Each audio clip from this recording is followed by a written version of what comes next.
ఇంకా ఇవాళ ఇంకొక టాపిక్ ఏంటంటే బండి భగీరథను అప్పగించేసినామని ఆయన ఎవరు బండి సంజయ్ అప్పగించేసినాం పోలీసులకు అని ఆయన మేము అప్పగింతల కార్యక్రమం పూర్తి చేసుకున్నాం. సిపి రమేష్ రెడ్డి ఏమో మేము అరెస్ట్ చేసినాం.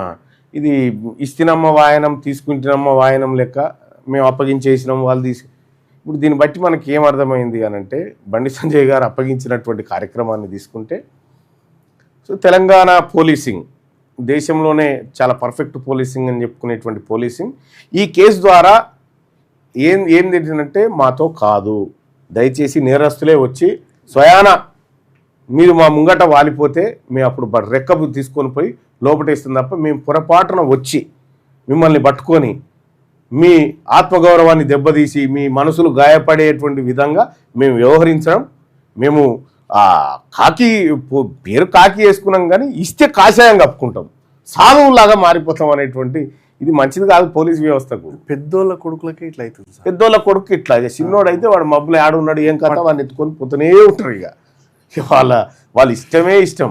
అందుకోసమే బండి సంజయ్ కేసులో పోలీసుల నిర్లక్ష్యం స్పష్టంగా కనిపిస్తూ ఉంది. బండి భగీరథ్ కేసులో పోలీసుల నిర్లక్ష్యం స్పష్టంగా కనిపిస్తూ ఉంది. ఈ కేసులో పోలీసులు తాత్సారం చేసిర్రు. మిగతా వాళ్ళ ఒక పెద్ద నాయకుడి కొడుకు కేసులో తీస్తున్నటువంటి వ్యవహరిస్తున్న తీరు, సామాన్య ప్రజానికంతో వ్యవహరిస్తున్న తీరు ఇవి కళ్ళ ముందు కనిపిస్తూ ఉన్నాయి క్లియర్గా.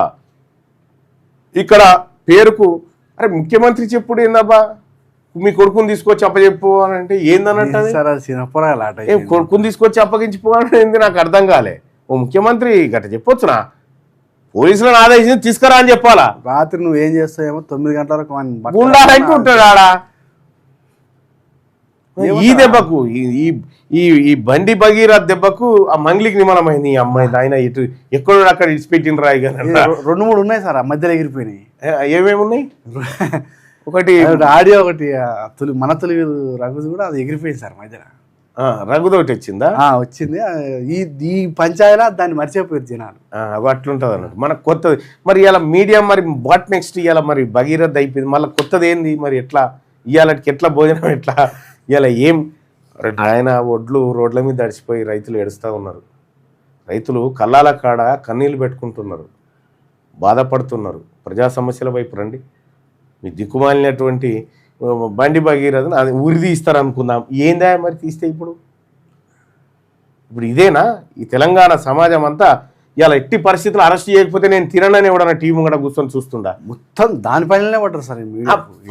చూడు, అది ఒక వార్త. అందులో చూడాల్సిన కోణాలేంది? ప్రధానంగా ఒక కేంద్ర మంత్రి కొడుకు పోలీసులు వాళ్ళ కేసు వ్యవహారంలో పోలీసులు వ్యవహరిస్తున్న తీరు, సామాన్యుడి వ్యవహారంలో వ్యవహరిస్తున్న తీరు, ఇది అబ్జర్వేషన్, ఇది చేయాలి. అవి కూడా పత్రికలు చేయి.